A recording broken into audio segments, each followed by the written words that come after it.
Oh yeah, it's time to make one of these videos.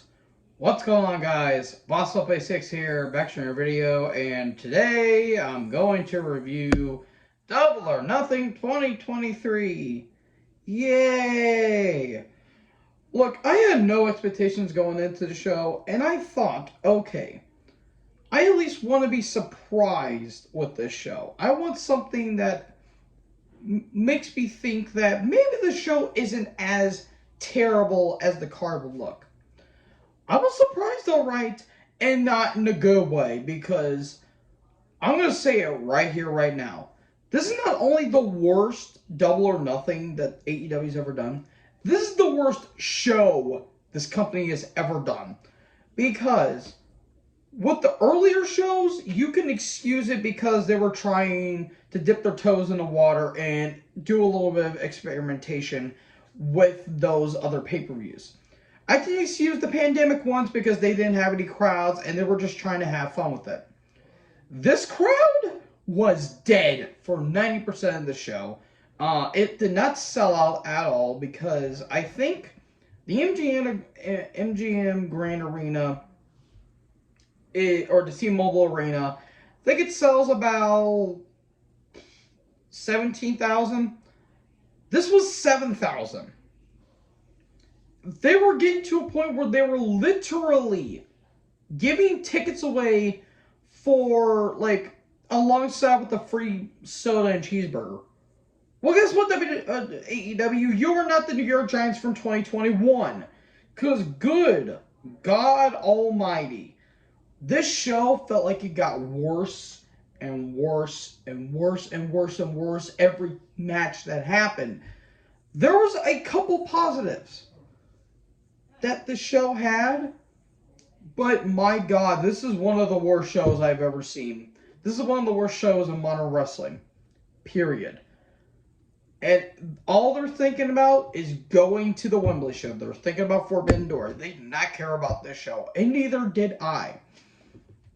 So, before the opening match, the pre-show match, we got Martha Hart and Renee Young, the whole Owen Hart tournament that's going to start, I believe.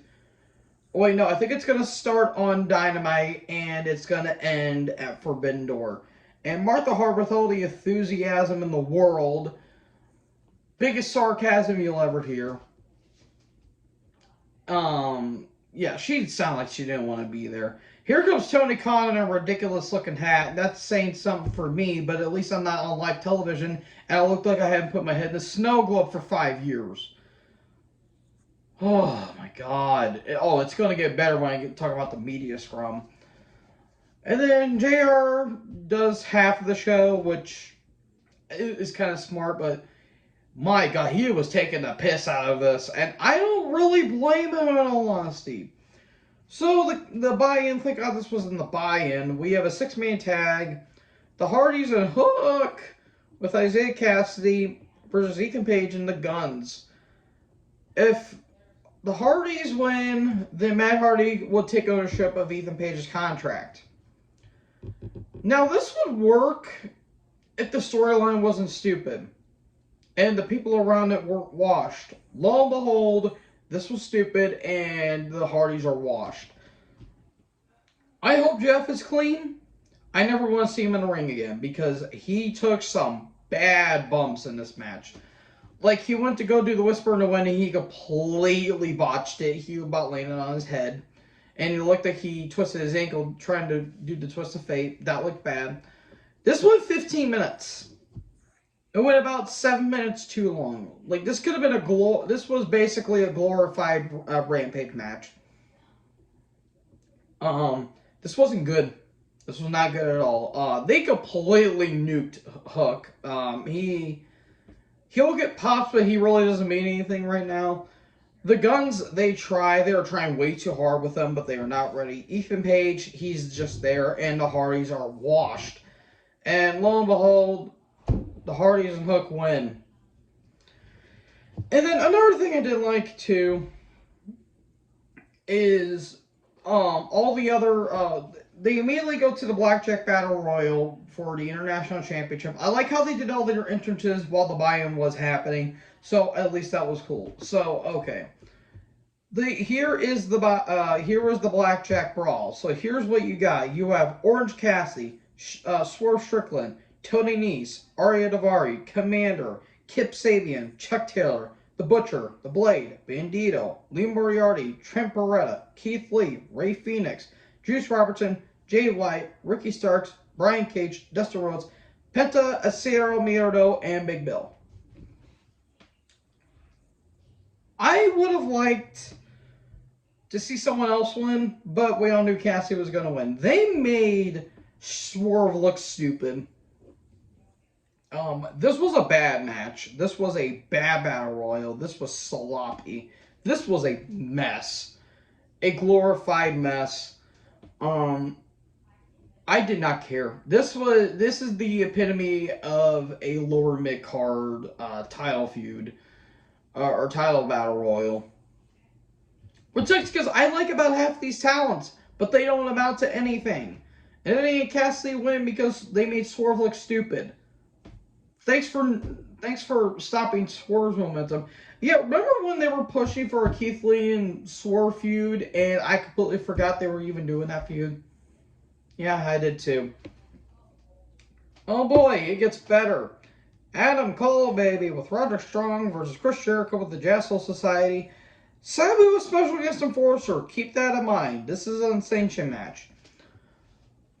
Literally 2 minutes in, and Sabu's already going through a table. Did Sabu even know he was at? Hopefully he wasn't near JR and or Renee and Moxley. If you guys don't get it, then look up old Sabu tweets. This was bad. This was a very, very, very bad match. Now, I understand what they were trying to do, but the problem is you already blew your wad on the table spots. And not to mention, this crowd did not care. This crowd didn't care. They were obviously wanting Sabu, but Sabu was already out of the match. Saraya comes down, and then Britt attacks her. And then, they do a finish. Well, by the way, Jericho was gassed. This went 17 minutes. It went about 5 to 10 minutes too long. Jericho was washed. He could not go anymore. There was a very bad Walls of Jericho spot where Cole took forever just to hit the do the fire extinguisher spot. So that was bad. And the finish, I understand what they were trying to do with the finish because they were trying to make the finish be resemblance of Jericho versus Shawn from Unforgiven 08 in their unsanctioned match where Jericho was getting the hell punched out of him and he basically got knocked out from the punches. Okay, cool. The problem is that was a way more fascinating feud than this because Jericho could have still gone by that point and they made Cole look like a complete dunce. They didn't do that with Shawn during that feud, and plus that match was actually pretty damn good. This wasn't. This was terrible. This was a terrible match. Cole wins, and it's going to be him and Britt versus Saraya and Jericho on Dynamite. Cool. Oh boy, and the hits just keep on coming, folks.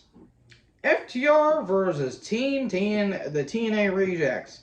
Jarrett Lethal with the Human Gold Digger herself, Karen Jarrett, Sanjay Dutt, and the Big Tall Motherfucker, a.k.a. Son of Saying. Mark Briscoe, special guest referee, tag title match. Oh god, okay. If you've seen one Jeff Jarrett match, you kind of seen them all. Overbooked, messy, and very boring. I about fell asleep watching this match because this match went 20 pissing minutes. 20 minutes.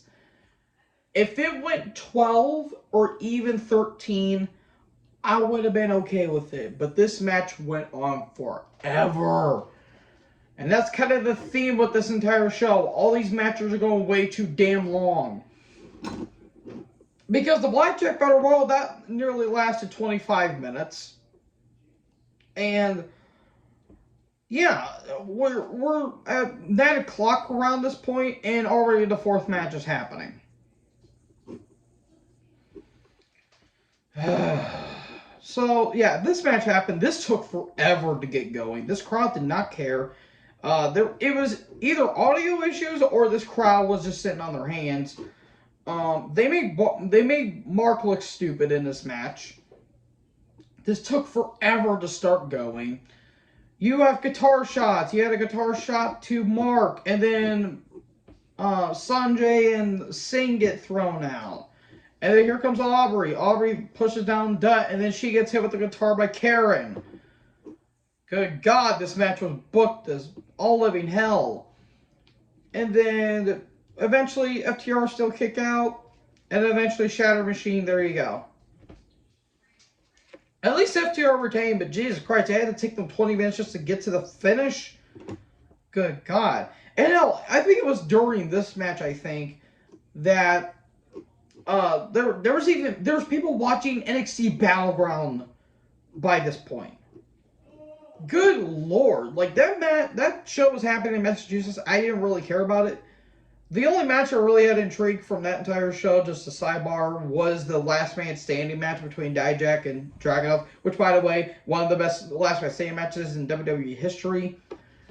And, well, no, the last three matches were actually, well, the last two matches were not that bad. Stratton versus Valkyra and Braun versus Hayes or Steiner versus Hayes was pretty damn good, but everything else I really didn't care about. But back to this show. Yeah, there was people watching Battleground, which was hilarious. And then we get the ladder match for TNT title, Wardlow versus Cage. This went nearly 18 minutes. I feel like Cage can't go more than probably 15 because, yeah, this match was not good. They completely ruined Wardlow's momentum. Cage can only do so much.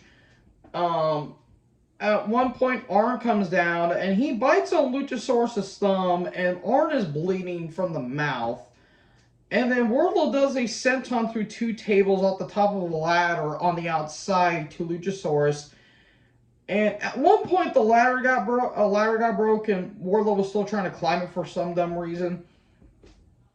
And then Cage is about to win the title, but Arn pushes the ladder, or no, Wardlow grabs Christian's leg, puts him in a powerbomb, and powerbombs him, and Wardlow retains.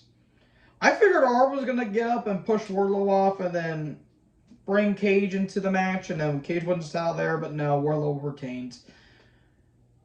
Did this match really need a ladder? No, which is why they did it anyway. And then we do a match that had potential, but then got ruined before the bell rung. Toni Storm with Saraya and Soho against Jamie Hayter for the Women's Championship. Okay. If Hayter's injury is legit, then I understand why they did this match. The problem is they ruined it before the match even started because the Outcast attack and my interest for the match immediately went out through the window. And they attacked Jamie's arm pretty badly, and not in a good way, because I think it was Ruby. She went to do a drop kick and she completely missed Jamie's arm on the steps, which that looked pretty bad. Then the match happened. Hayter tried everything they could. This was messy. This was an absolute mess.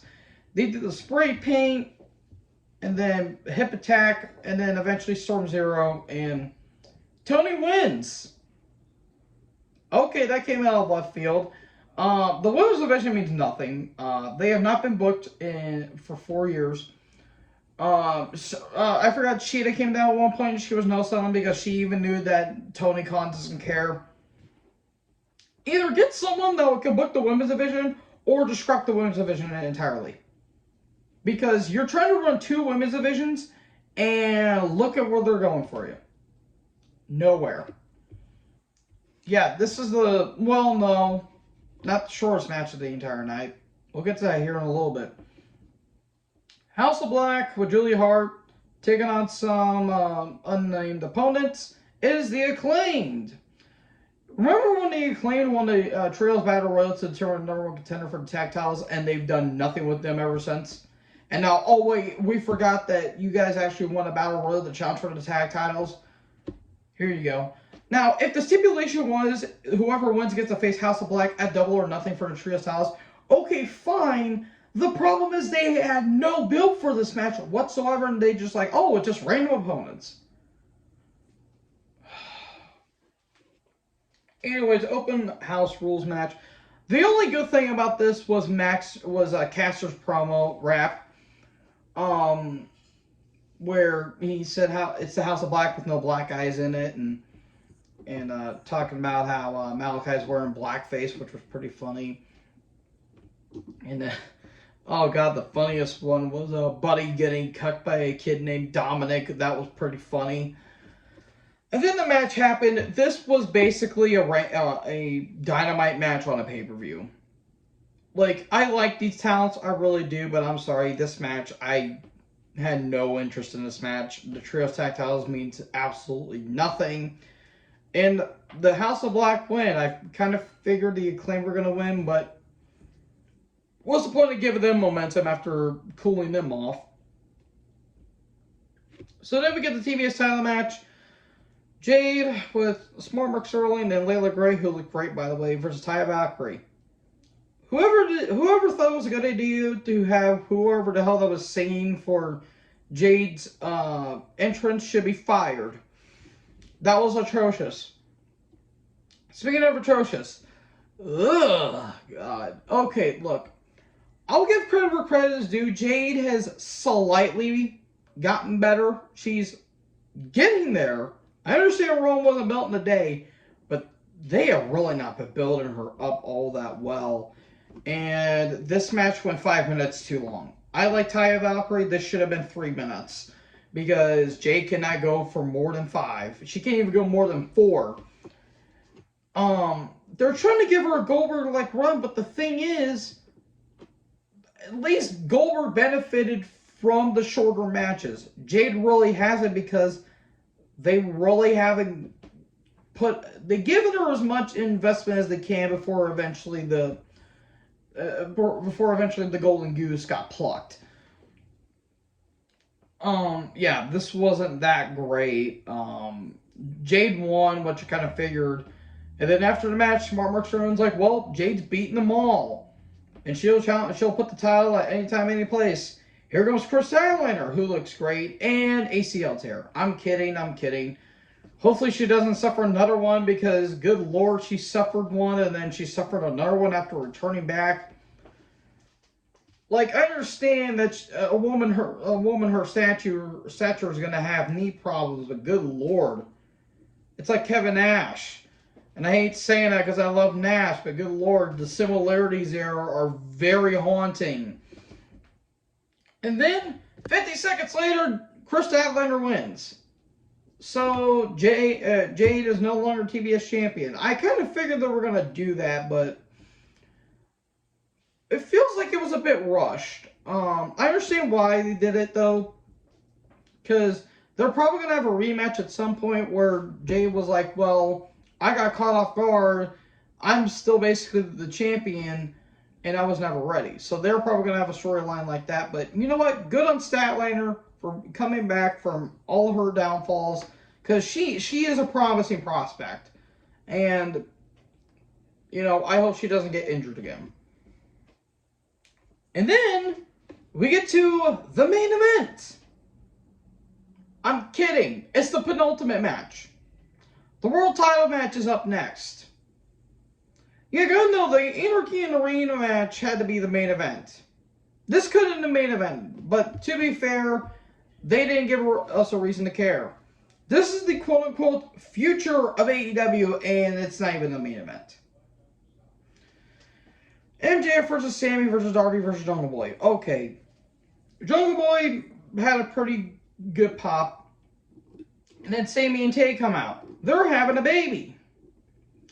That does not automatically mean you're a babyface, Sammy, because all of your trials and tribulations, you are a complete asshole backstage. You like to start fights with Andrade and Kingston. Not to mention you like to land on your head every 5 minutes in a match. And oh yeah, you left the woman of your dreams after 3 months of proposing to her to leave with someone who couldn't wrestle their way out of a paper bag. But they're having a kid now. Congrats. Hopefully this means that Tay is not going to be on television anytime soon because good lord, I don't need her on my television. Darby's was weird. He came out to Elvis for some reason, and MJF's was pretty damn good. Now, this match was good for the lack of build that it gave. It would have benefited better if it was if it was an elimination match. Because I felt like there was so much going on at once. But there were some good moments. This somehow was the longest match of the entire show, which I thought Anarchy in the Arena was going to be the longest match, but no, this was. People love Darby. MJF is somehow the biggest heel in wrestling, yet he's somehow the biggest babyface. I don't get it. If you don't believe me, just look at his media scrum after the show. It was phenomenal. And he's right about modern wrestling fans. So, it was good, but it felt like a bit spot heavy. Like, it felt pretty contrived. There were some good spots, I'm not going to deny it. But it would have benefited him way better if it was a elimination match. But in the end, MJF wins after, I think, he placed the title, I think, on, it was either Sammy or Jungle Boy, and then Darby hits a coffin drop, and then Darby gets knocked out from it, and MJF pins him, headlock takeover, and there you go. MJF retains. So there you go. And then, oh, good God Almighty, we get to Anarchy in the Arena, and I'm just going to close my laptop and say this. This is the worst match of the entire year so far. This was somehow worse than the Texas Death match between Moxley and Hangman from Revolution. This was somehow worse than Moxley versus Omega in the cage match. This was stupid. The ring entrance was the band that was playing the Wild Thing music was atrocious. Not to mention the lead singer was wearing a mask in blackface, which good job there. The weapon spots were absolutely stupid, and it would not end. I felt like this match is still going on in a weird universe. This was terrible. This is one of the worst matches I've ever seen. Period. This was absolutely atrocious. This was terrible. I don't understand how people can like this stuff. This was absolutely abhorrent. This was an absolute slap to the face to professional wrestling. This whole build has been terrible. Everyone in this match should feel ashamed for being a part of it. Not to mention Don Callis was on commentary, so I immediately almost... Any speculation I had for this match immediately went out the window, because I knew this match was going to be terrible going in, and it got worse going on. There was a one point where Moxley and Omega were fighting on a poker chip. Poker chip had some like barbed wire and glass on it, and they couldn't even do the spot right because the camera cut away from it, and they had to show on picture-in-picture. Good job, everyone. One of the bikes, I think it was Nick, got power-driven onto the bed of a truck, which that was bad. This was just hardcore nonsense. This was stupid. This was worse than last year somehow. Because at least the first half was pretty entertaining for all the wildness that was going in. The music was good. But the problem is, after the music cut off, it just became a wild brawl with no substance and no chemistry whatsoever. A leaf blower got into the match, which that was weird and stupid. And then the thumbtacks came out, which great, love that. They took Matt's, I think they took off one of the Bucks' boots off, and he got thumbtacks in his heel. I think the ref was bleeding at one point. Moxley bleeds, shocking, I know. And then it just got so goddamn ridiculous. It got absolutely ridiculous. There was barbed wire. There was a lot of nonsense.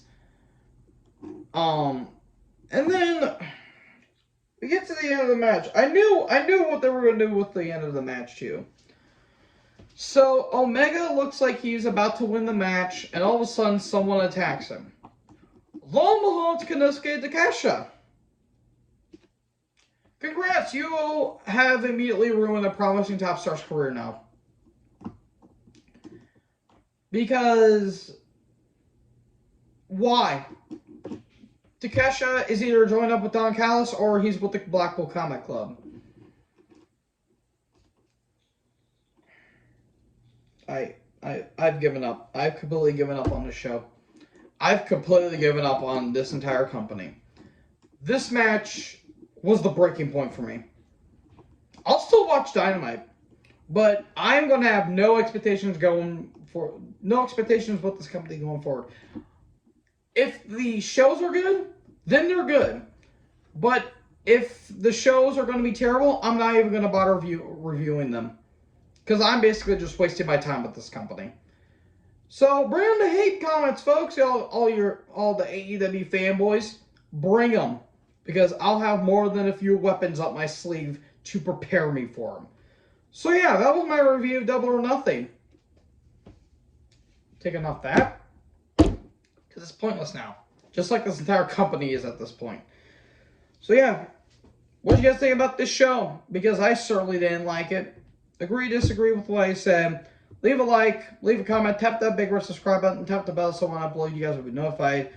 Thank you guys so much for watching this video. Most importantly, join the herd. I'll talk to you guys next video. Peace out.